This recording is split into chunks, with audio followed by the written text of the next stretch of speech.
You can salvage the day. You can salvage the week, the month, the year, the years. All is not lost. It's never lost. The trap is looking back and using what happened to define what will happen. Using what's behind you to map what's in front of you. What brought this to mind? Well, personal note, this has happened before. Today was not a good one.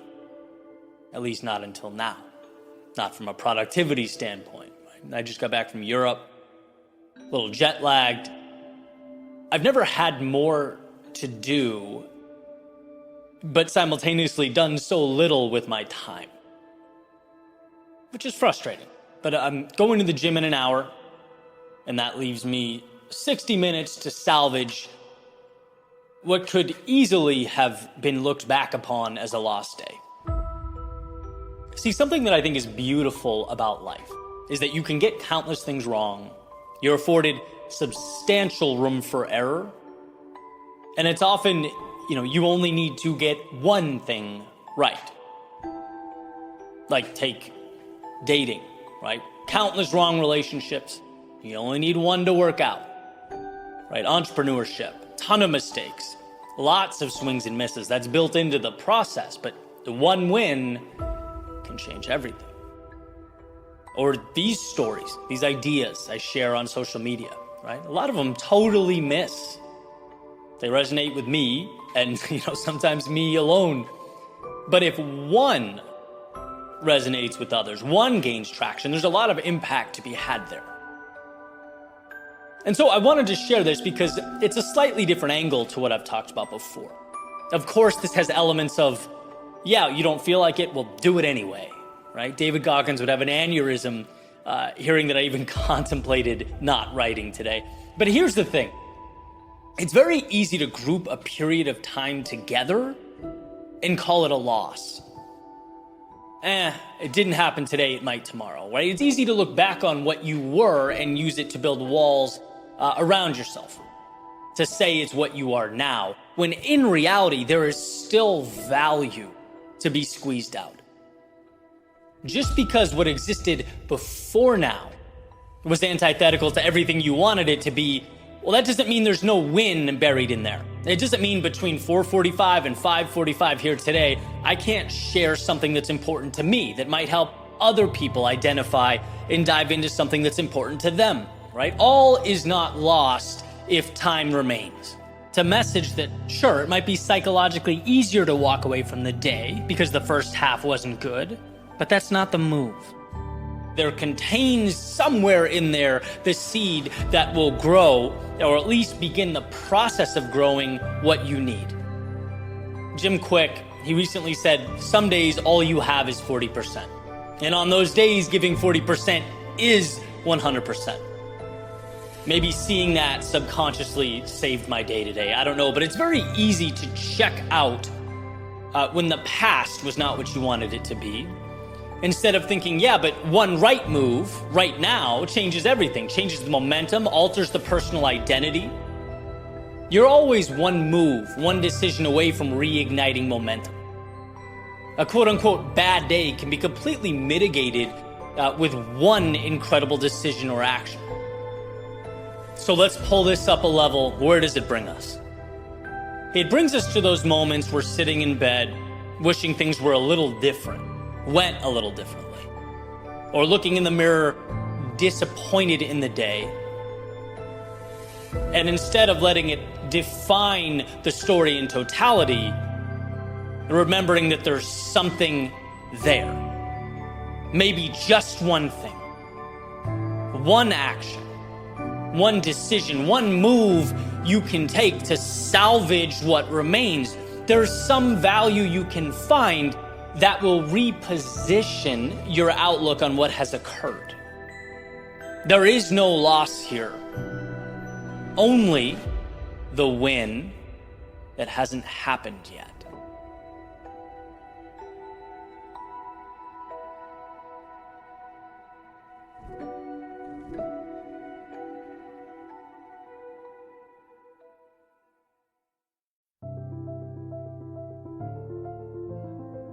was in the car recently with my sister Allie, her girlfriend Alex, and her girlfriend's dad, Jeremy.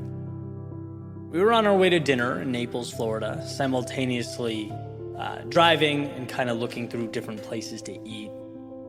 And no one really knew the area well, right? So we get to the point where we're pretty sure we have a spot we want to go picked out, when Alex suddenly looks up her phone and says to her dad, looks like the place we're going tonight is a little fancy.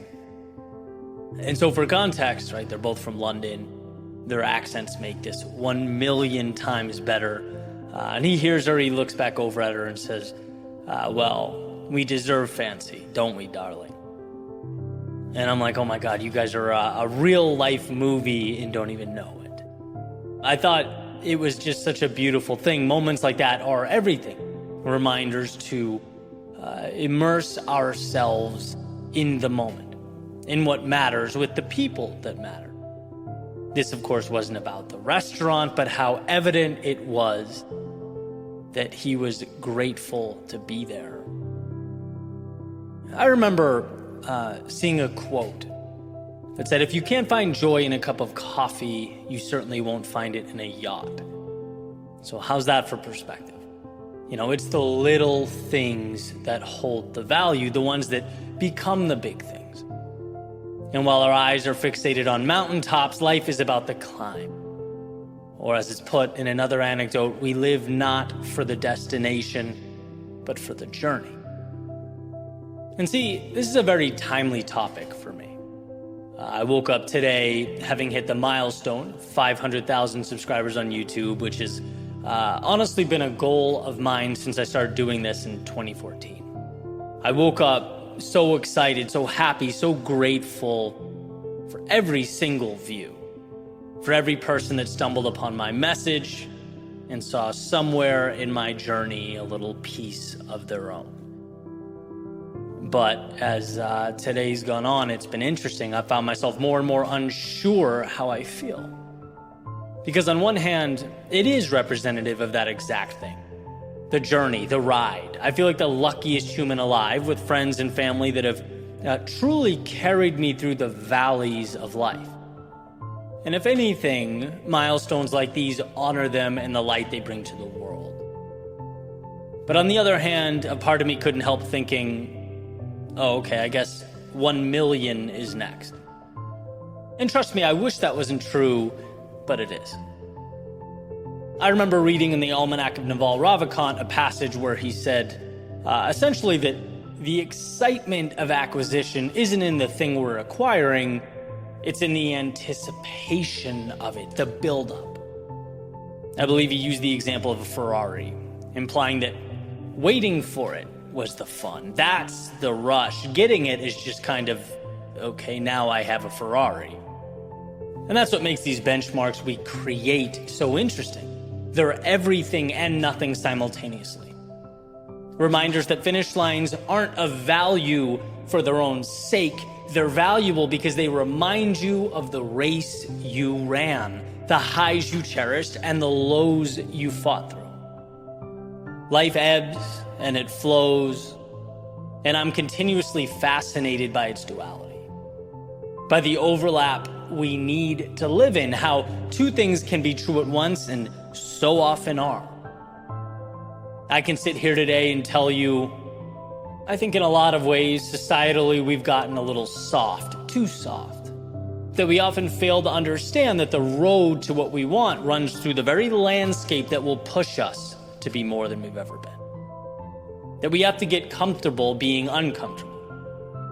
Or that the beauty of being human is that we can make sacrifices now for that which we desire in the future. All this, as far as I'm concerned, is absolutely unequivocally true. But there's also the existential question.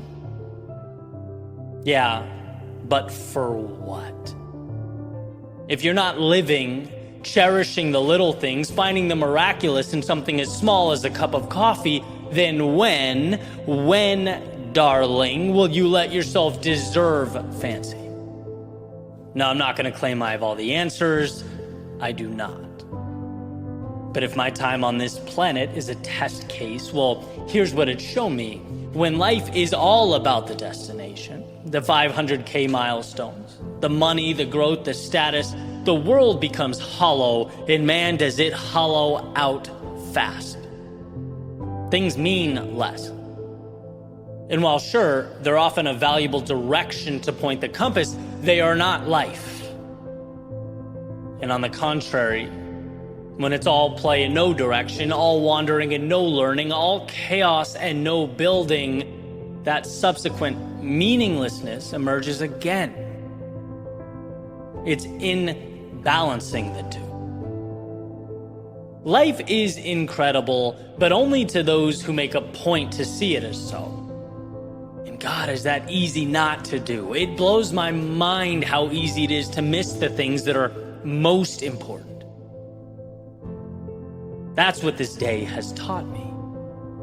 The finish lines and 500,000 milestones, though few and far between, are a celebration. But they do not point to themselves. They point to the little things. They point to the people. They point to the times you were walking through hell and kept walking. They point to the sunrises, sunsets, and times you sat back and thought, wow, am I lucky? After all, there's a reason the view from the top points right back down to the world below. Shines a spotlight on the very ascent you just endured, as if highlighting what really matters, what life is really about. And so today, by default, a new ship has left the port towards a new horizon. Compass aimed at, let's say, 1 million. Why not? But it's essential to remember that that is the North Star that guides the journey. It is not everything. I challenge you to point your compass accordingly to whatever it is in your world that matters, that excites you, that lifts you up. And when you arrive, let it be not the goal in and of itself, but a celebration of the joy, the happiness contained along the way, the fact that you did look around and smile, did cherish those sunsets, sips of coffee, that you treated yourself to fancy, and that you paused every now and then to say to yourself, thank you.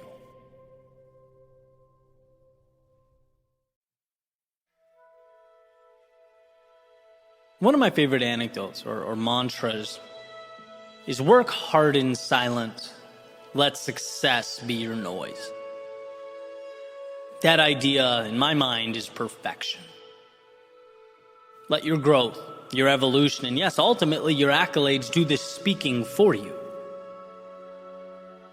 This always hit home for me for two reasons. One, because things of value come with a hefty price tag. We know this. Excellence requires sacrifice. It is, in many ways, both a daunting and worthwhile pursuit. And two, well, because we often conflate flailing around with progress. In fact, some of my favorite books, whether it be Deep Work by Cal Newport, Relentless by Tim Grover, The Obstacle is the Way by Ryan Holiday, part of what captivates me with these is the emphasis on what we are willing to do in silence, behind the scenes. That's where true meaning and value materializes. It's also where it's most difficult to commit and continue forward, because in silence, there is no audience clapping for you. There is no validation. When you're building and reading and improving, when you're at the gym or on those calls, establishing that foundation, putting in the hours, it's easy to look around and have doubts. Right? Our brains go, I did the work, where's the reward? I sacrificed, so where's the payout? It's not intuitive to understand that, hey, it's not visible yet. One of my favorite metaphors. The lily pad pond, in which there is a pond with lily pads doubling in size every day, and on day 30, the pond is completely covered with them. So what day was the pond half covered? And if we're thinking quickly, we might be inclined to say, well, half of 30 is 15, so it was half covered on day 15. But that's wrong, because if they're doubling every day, that pond wasn't half covered until day 29, and only a quarter covered on day 28. Meaning every day before then, the change was so small that perhaps it wasn't even visible to the naked eye. So small that to onlookers, the prospect of it one day being covered might have seemed far-fetched. But what was at work was the necessary change to set the stage, to start what would ultimately become the exponential growth that is noticeable, impactful. Now, of course, lily pads are not human, but little thought experiment, let's say they had been. I'd like to believe that talking about their growth, their plans, right, them screaming about how great they are and what they will someday be would not have helped them grow faster. In fact, it might have potentially even distracted the necessary evolution. The growth was not them versus the world, it was them versus them.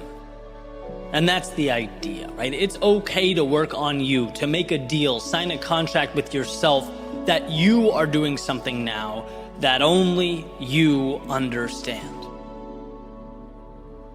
that won't be visible until a later date. Let success be your noise, because there's often zero correlation between the loudest person and the one making the greatest impact. Let success be your noise, because you can't fake competency. Let success be your noise, because leaders don't need to proclaim they lead, and winners don't need to prove they've won, and virtuous people don't advertise their virtue. It's in the doing. That's where we pay the price, the steep price. I've always said the last 10 years for me, the hardest part wasn't failing. It was not when things didn't go as planned. The hardest part was simply not knowing. It was the whisper that, hey, all this could be for naught.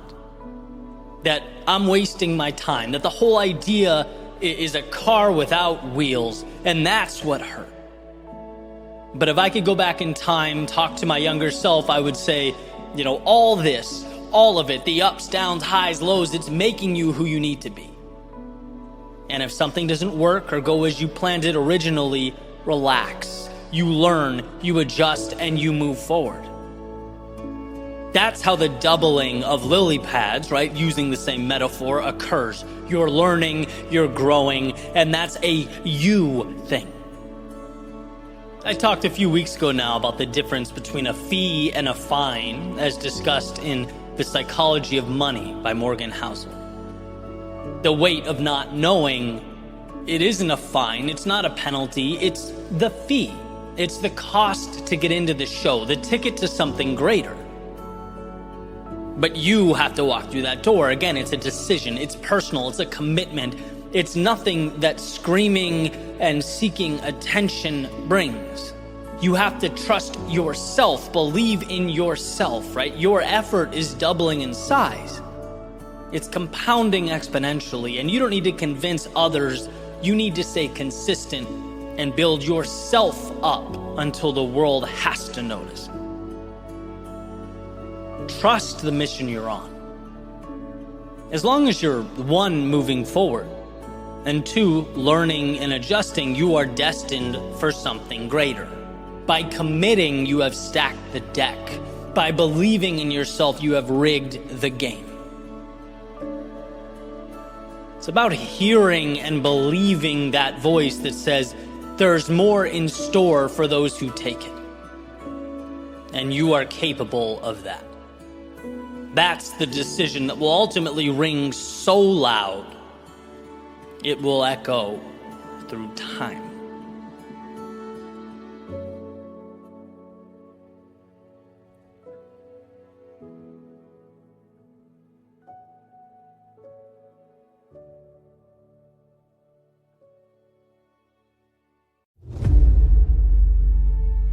Do you ever wonder how much of you has materialized?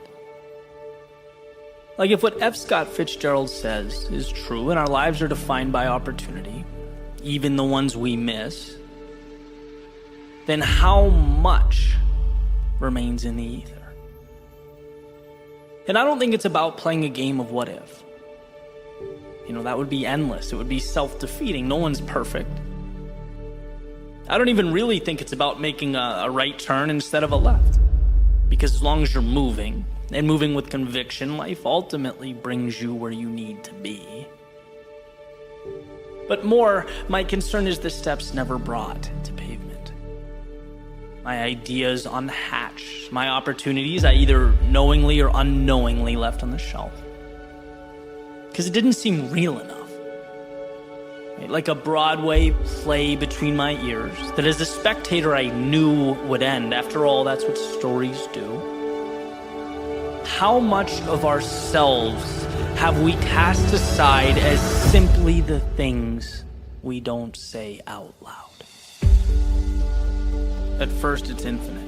We've yet to be taught to limit because limits aren't things, they're ideas, and ideas must be adopted. That's why they say some of life's best things were done by people too ignorant to know they were impossible, too naive of the notion that they couldn't say them out loud. Then it's comparison. They have what I want, but it was meant for them and not me. How delusional to think I could have it. How crazy to think that life has yet to be written, and I am an author.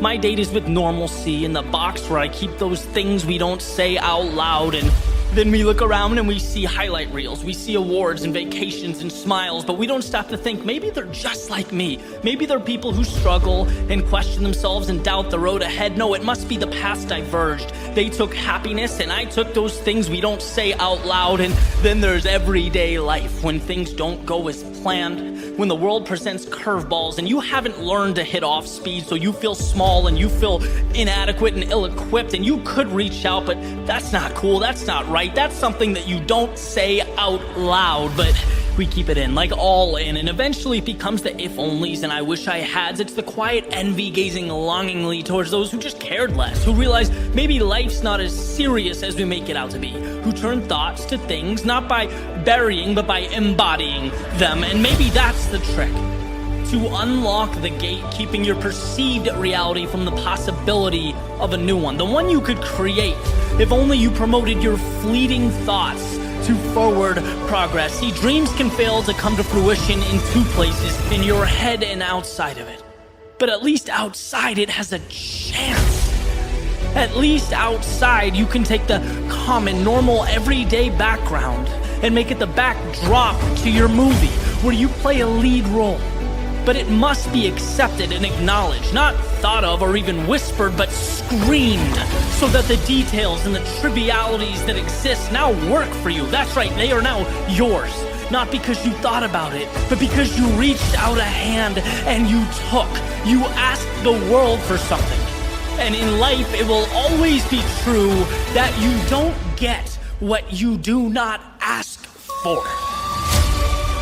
So when you find yourself staring up a wall comprised of self-defeating narratives and manufactured limits, be ignorant, be irrational, be the reason your dreams have a chance. And when you look around and you see more and wonder why you don't have it, know that you can. You're allowed to. If you sacrifice, you will. But you must believe you are worthy of it. Not in the back of your head where you keep your locker combo and movie quotes, but in reality, where words bounce off lips. And when you feel like life is treating you unfairly, like they're happier or have it better, know that life is peaks and valleys, not just for you, but for everyone. And how you internalize that and carry on makes the difference. And when you feel lost or stuck, you are not hopeless, but in progress. Being broken down so that you can be reconstructed, stronger, better. Victory is not in hiding those struggles, but accepting them as the difference, as the reason you created the miraculous. Not because you had dreams, but because you said them out loud.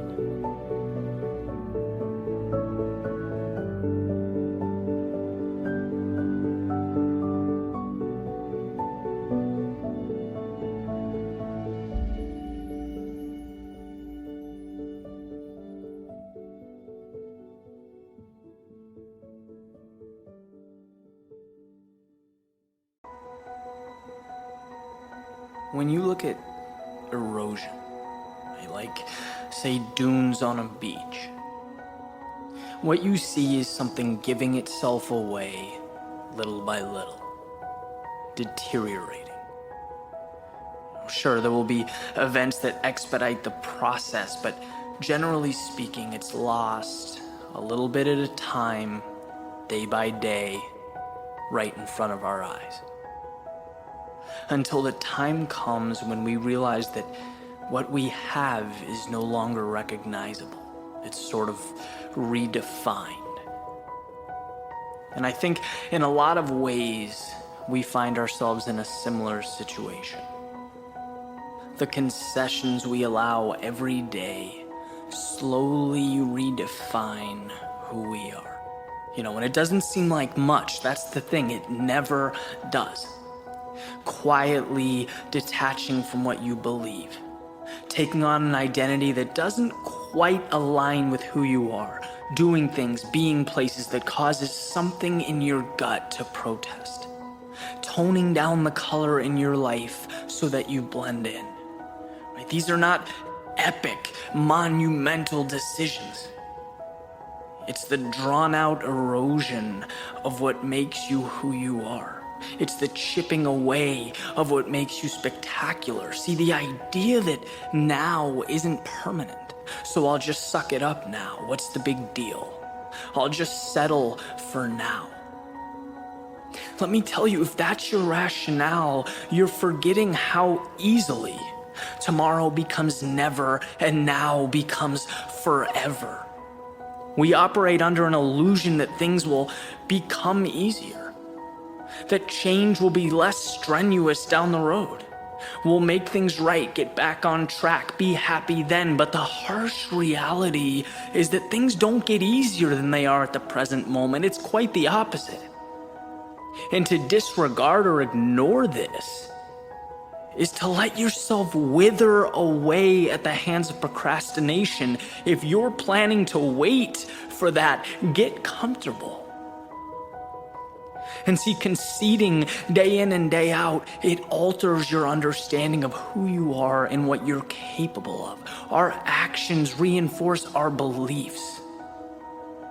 Imagine a straight line, a simple straight line drawn on a piece of paper, right? You're in the middle.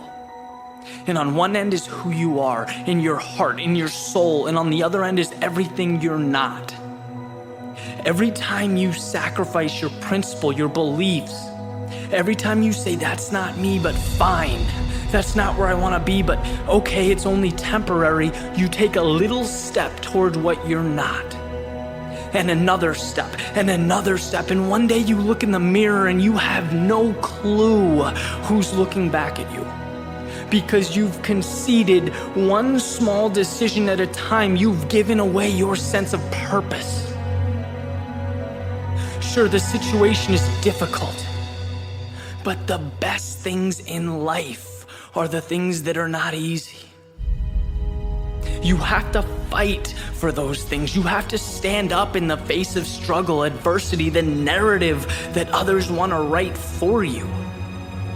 We stay within guidelines because we think the outside is scary. No, what's inside is scary. What's outside is what you need.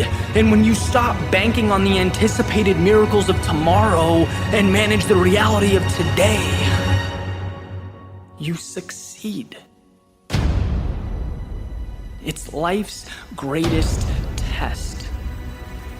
Are you brave enough to be you?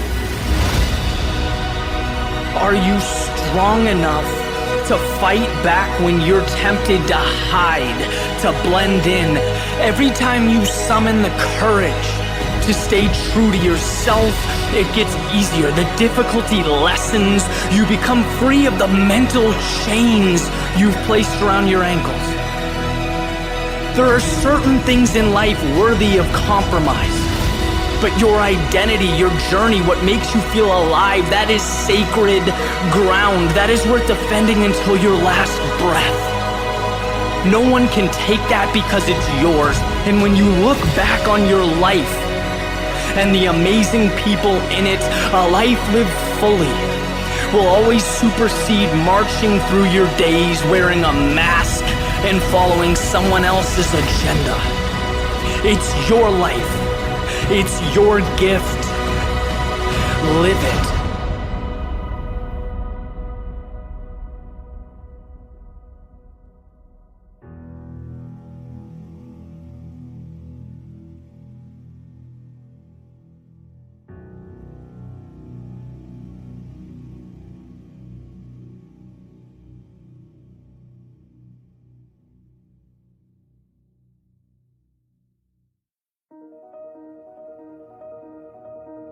Normality is a paved road.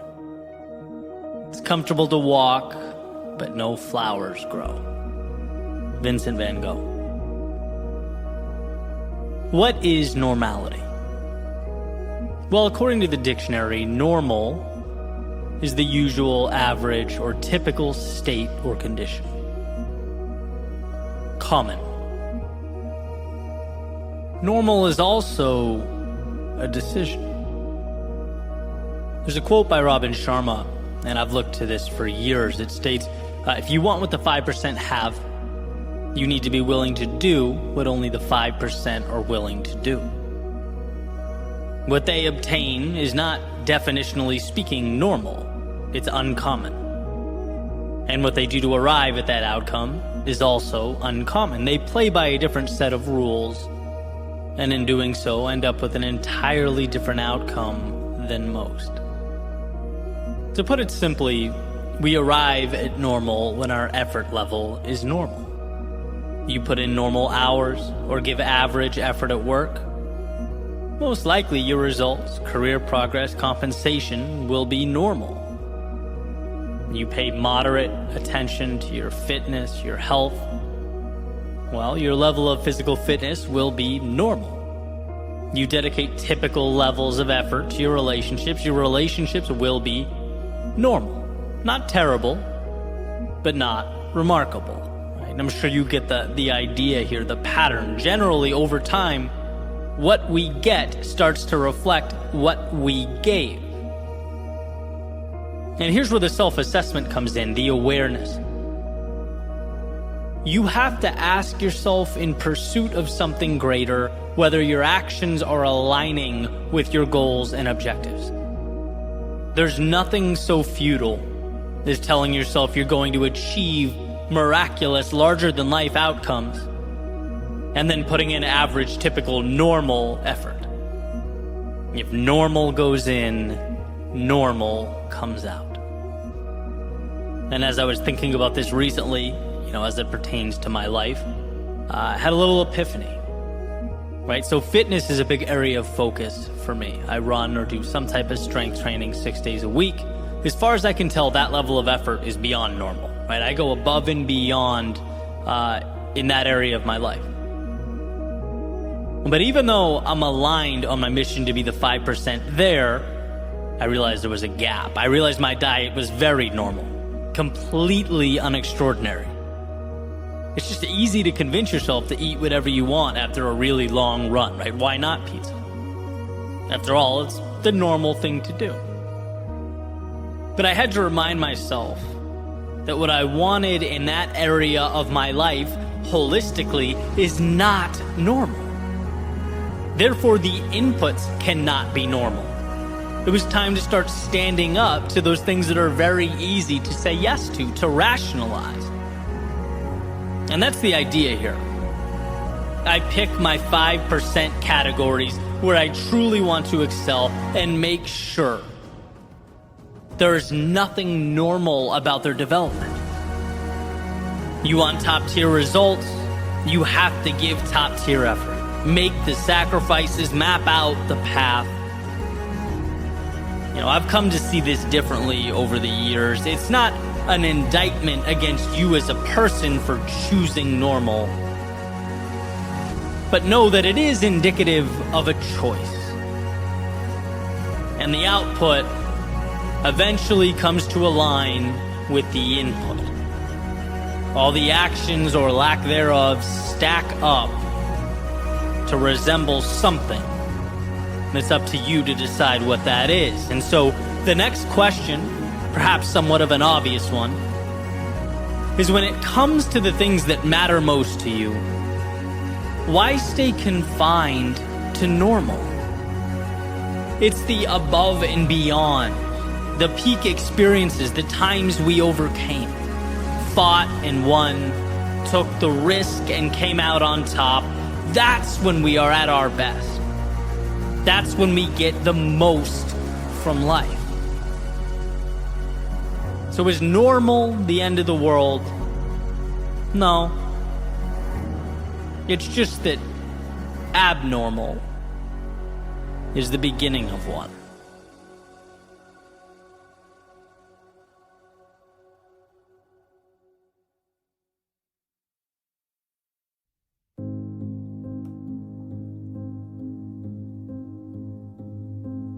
The world, it needs you.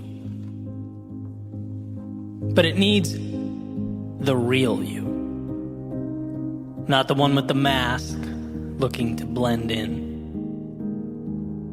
Nor the one making all those concessions to avoid being left out. No, the real you. With your flaws and your insufficiencies, your strengths and your gifts, your hopes and your dreams. It needs the you that so often hides away underneath that blanket of caution and skepticism. The you that's coupled with vulnerability, more easily ignored than brought to life with conviction. But that's the you this world needs. When I was younger, I seemed to separate life into two categories. Me in one, and everyone else in the other. And guess which of the two categories I assumed had it all figured out? In my mind, I was the one, the only one who didn't know. The one who was winging it, stumbling my way through each and every day.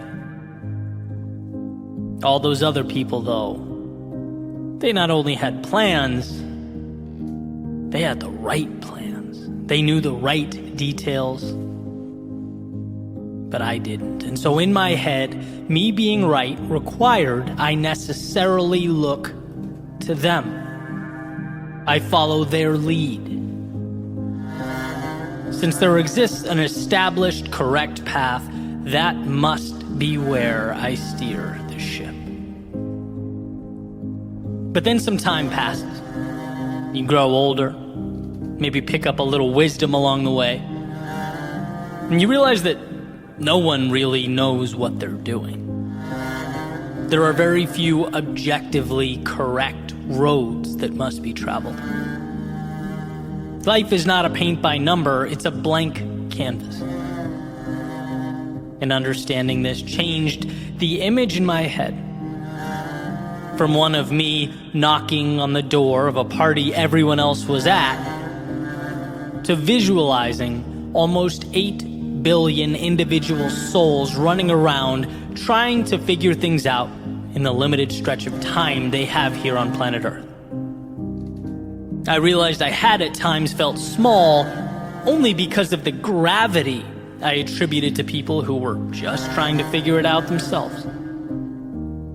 And the point, certainly not to diminish anyone else's journey, it was to give myself permission to embark upon my own.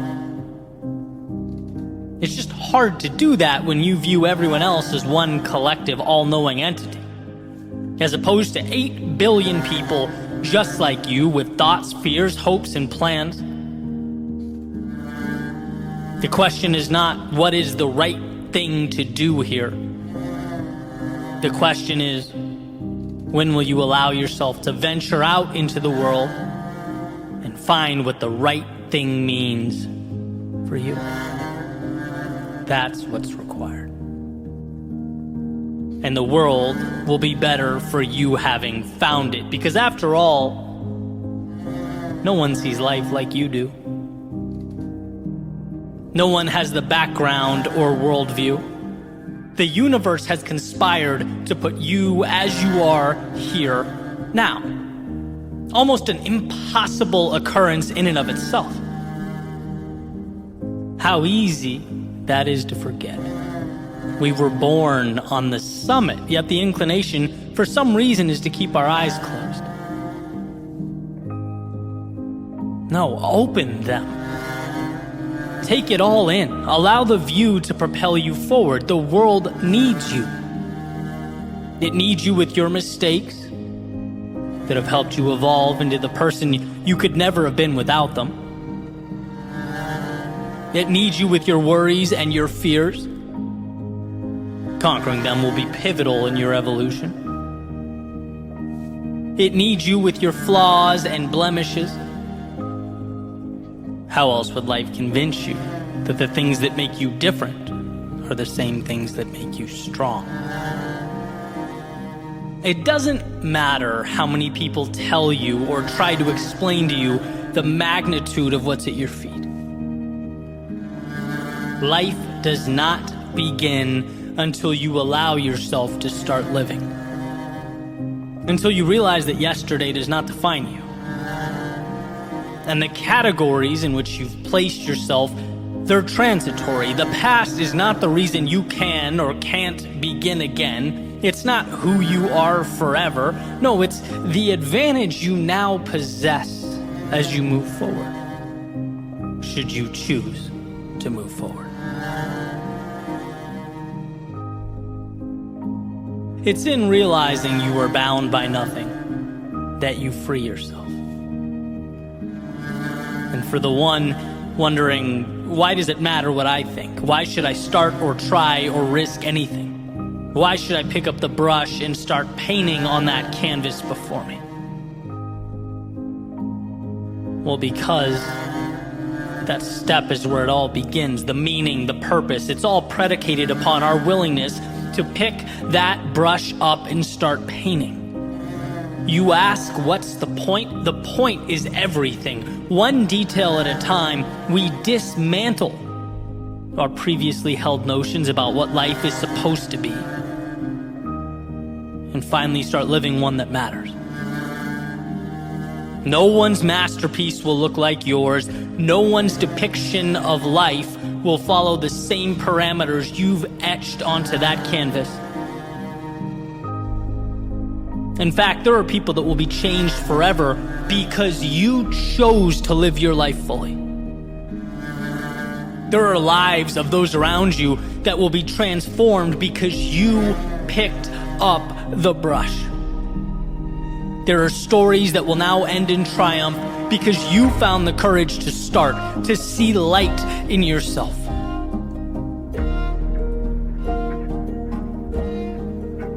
You being fulfilled and the world being better off, they're not two different things. When you live a life true to yourself, when you let go of the have-tos and step into the get-tos, the world experiences the luxury of the beauty that comes next.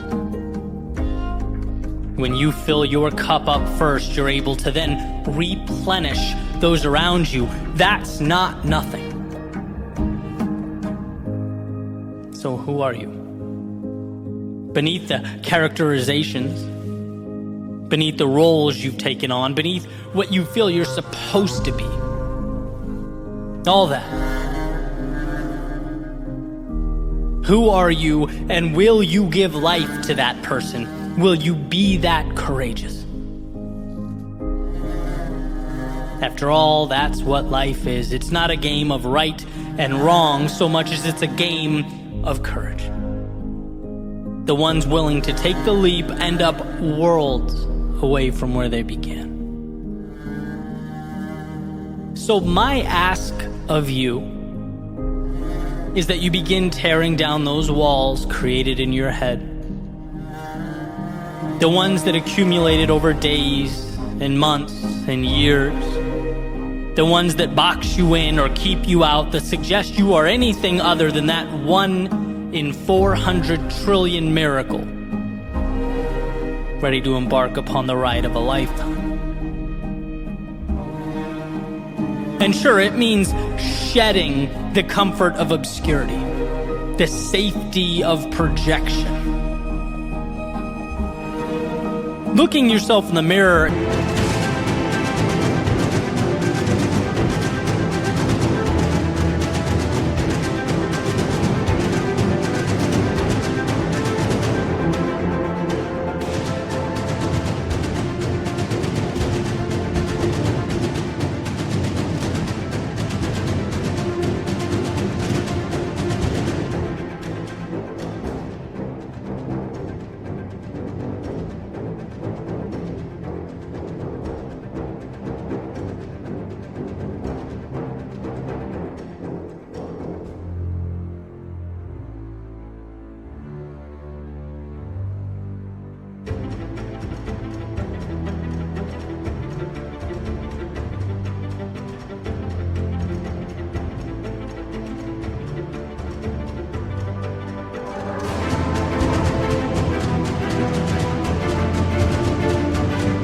saying, I am worth it, and there's more out there, means without question you are taking off the training wheels, dancing with vulnerability. But it also means when that time comes and you look back on how you lived your days, you can say, I truly lived. You can say that the world needed me, and I had the courage to heed its call.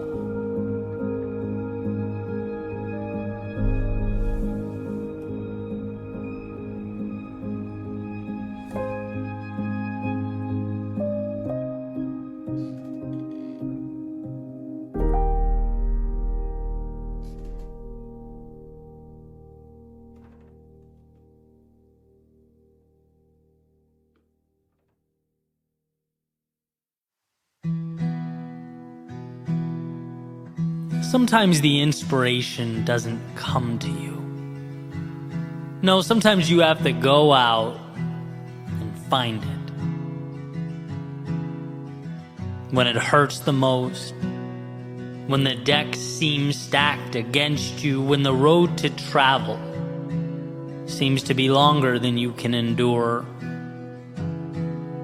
These are the times we're tasked, not with waiting, but with creating. And those lows, they become highs because they force us to self-assess, to look around and say, I don't want to feel this way anymore. I'm done tolerating X, accepting Y, associating with Z, and so a bridge must be created to something. And your question is simply, what's that something going to look like? Here's what's interesting. Knowing what you don't want is often the beginning. It breathes life into a first step. Maybe you look up and you have no idea what step 2,000 or 3,000 looks like, and that's perfectly okay. You don't need to know exactly where you're headed, exactly what the top of the mountain will look like. What took me forever to figure out is knowing that here isn't right for you, wherever here is enough. Because it is the beginning, the engine that makes it all work. You don't owe explanations, apologies aren't required of you. All you needed was that feeling in your stomach that more is out there, and perhaps you've been depriving yourself of it for a tad too long. You just need to leave scarcity behind and train your eyes to find the abundance you exist within. The other day I saw a quick interview Tiger Woods was giving. And I'm not really a big golf guy, but when the greats talk, I listen. And those who have been following him know that he's had kind of a rocky past, right? A very public, family situation to injuries, surgeries, a recent car accident. And you can only want someone like that to rise from the ashes, right? I feel like everyone's rooting for him to rediscover the dominance he once possessed. And basically in this interview, the interviewer's asking him about day one of the Masters, where Tiger played well enough to make the cut. You know, he survived day one and was about to continue the tournament into the weekend, but it certainly wasn't the best golf he's ever played. And so upon reflecting on it, he says, and I'm paraphrasing, "Things aren't the way I'd like them to feel, but I've given myself a chance." And I love the way that sounded, right? Not just because it came from a man who's been metaphorically battling uphill for what feels like some time now, but because it's how we all reemerge from our adversity. It doesn't matter what happened yesterday. Your past, all of it, the ups and downs, the bumps and bruises, they've all brought you here. And if life is one giant tournament, you've made the cut.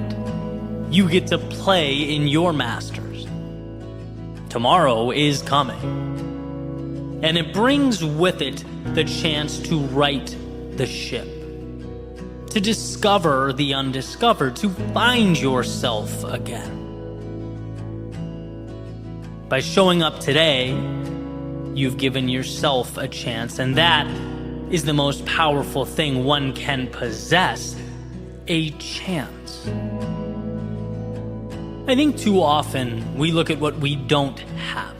We spend our time focusing on the holes, the blank spaces, the gaps, instead of looking at the opportunity we've created to pivot wherever we deem necessary. The flexibility is the asset, but only valuable when we recognize and utilize it. And yeah, that can feel like a tall order when we are not at our best. When we're operating at a level that, let's say, is less than ideal. It's easy to see all the problems we're going through as supporting evidence that the world is bigger than us, that we are outmatched by life. But really, all these things that have come together to create our current state, they're nothing more than life providing you a chance, an opportunity to turn the page. And with Tiger, those lows, those setbacks, and perhaps even the personal anguish one would assume would accompany those things, they've given him the gift of now. And he recognizes that. Just like everything that has paved the way for you has done the same. It's created the conditions from which you can now grow, further evolve. It's providing a little nudge towards those things we need to do, but maybe sometimes drag our feet a little too long. So when the world throws you curveballs, how about seeing the situation as a chance to hit off speed, to step up to the plate and make something of what we thought was misfortune? When one trades, "it's happening to me," for "it's happening for me," you're presented advantages that were previously unavailable. They weren't there. And not because they didn't exist. They weren't there because they weren't recognized. Because perhaps you saw the very thing that could help you as the thing that would hurt you. But regardless, here you are.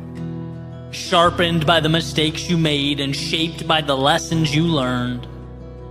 You are here. Not to relive the past, but to create a new reality, write a new chapter, walk a new path. You are here. And wherever next happens to be, Let it unfold because you chose it. Let it evolve because it's who you are.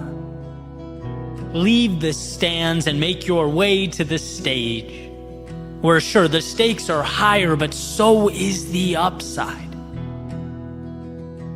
I often talk about the power of looking over our shoulders at those highs and lows from time to time. Not because they have power over us, but because they have made us powerful. Look at all you've endured. See all that you've overcome, and for what? Well, to put it simply, for the gift currently at your fingertips. The chance to say years from now that sure, you lost yourself. Things became chaotic, confusing, convoluted. Maybe you were unsure. Maybe at times you even felt alone. But those times, the same times that could have kept you down, instead reminded you what you were capable of becoming. You don't get the light at the end of the tunnel without walking through the darkness. And so to remember that all this has unfolded to bring about something beautiful on the other side, well, that just might be the perspective that you've needed, that you've left behind. The world will only give you what you ask for, and so right here, right now, instead of accepting a continuation of your past, how about demanding an evolution of yourself? That game of life awaits. And so for your sake and the world's, don't be afraid to play.